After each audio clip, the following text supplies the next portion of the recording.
Hey guys, Kakarot197 again. This time with an unboxing of the RX-78-02 Gundam from the Gundam Origin OVA series provided to me by my favorite online hobby store, Hobbylink Japan. Links to buy your own Origin Grandpa Gundam down below. And on this cover art, we have a very stoic looking RX-78-02 after it just fired its cannon, and explosions are happening in the background. It's not the most dynamic high-grade cover I've seen, but they definitely made it work with this composition. Then on this side of the box, they tell us all about the gimmicks and the accessories that this thing has. It comes with a bunch of weapons like a hyper bazooka, the shoulder cannon, 2 types of beam rifle, and it's not just the beam rifle that we get 2 types of, but we also get 2 types of shoulder armor and also shoulder accessories, so we can turn our RX-78-02 into either the early type, the middle type, or whatever kind of mix and match you want.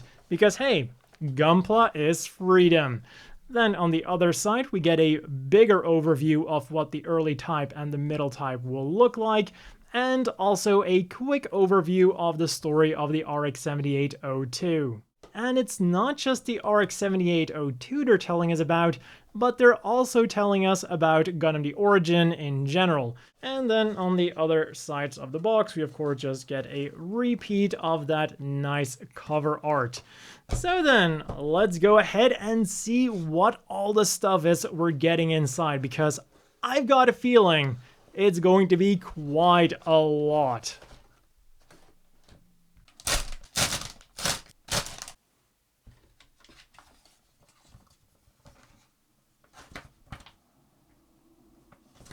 And already with the A-Runner, we get a very nice feel of what to expect from this thing.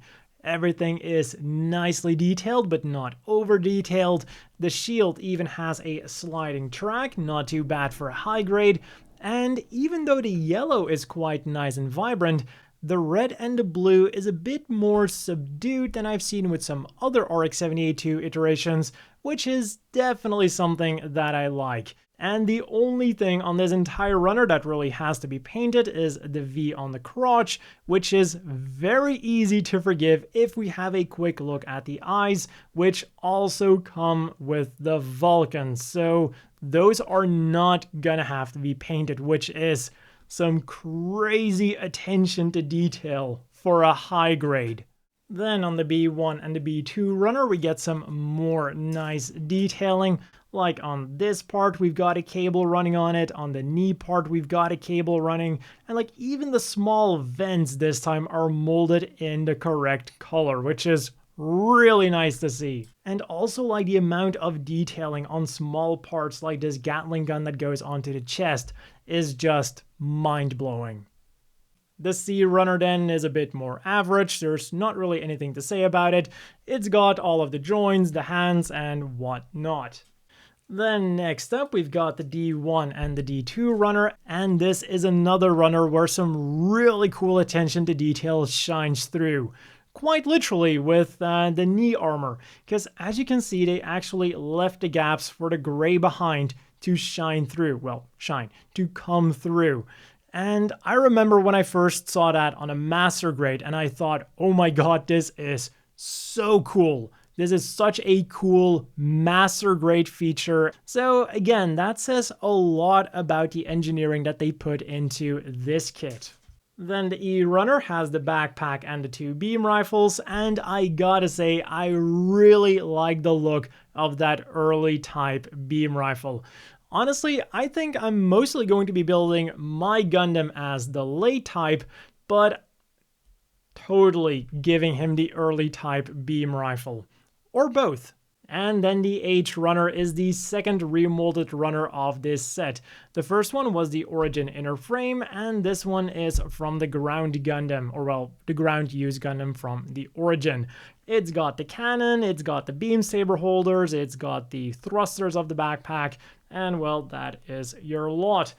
Then finally, we of course also get 2 very nice new style long beam saber blade effect parts. a set of polycaps, a normal sticker sheet that might be a bit bigger than you would be expecting considering all the praise I was giving this thing. But honestly, other than this thing, which I think is going to be for the scope of the bazooka, all of them are totally forgivable for a high grade. And then the last thing is, of course, as with all of the Origin models, a nice big sheet of marking stickers. And then finally, let's have a look at the manual of this thing. And I gotta say, it's a pretty big manual for a high grade, and it is almost all used as an actual manual. The amount of detail we're getting on the Gundam itself is rather limited for even a high grade, to be honest. Like here we have a quick blurb to explain the story, we get a quick overview of the specs, and then we get, honestly, the shortest description they could give every weapon. The beam rifle early type, well, it was also used by the prototype Gundam and the Jim. Done. The bazooka, it's powerful, and that's why Amuro liked using it. The 4-arm Gatling guns, you can attach them. Great. The beam saber, it can cut through armor. Awesome. Shield, it can block things. Awesome. The shoulder cannon then really seems to be the main event of this model kit almost, even though it was reused from the ground Gundam, because that has by far the longest description of all of the weapons. And then here we get another quick text blurb about that promotional video you could find on the cover. So let's put everything back in there. But yeah, fortunately, I bought this thing as a model kit to build and not as a book to read. So that's what I'm going to do right now. And I've got a feeling I'm going to be enjoying building this thing quite a bit. So if you too want to have arguably one of the best RX-78-02s, not just in 144th scale, but maybe even in any scale, there is a link down below to get your very own. As always, a big thank you to the Patreon supporters. I hope everyone watching has a great day, and I'll see you all tomorrow with a review of this thing.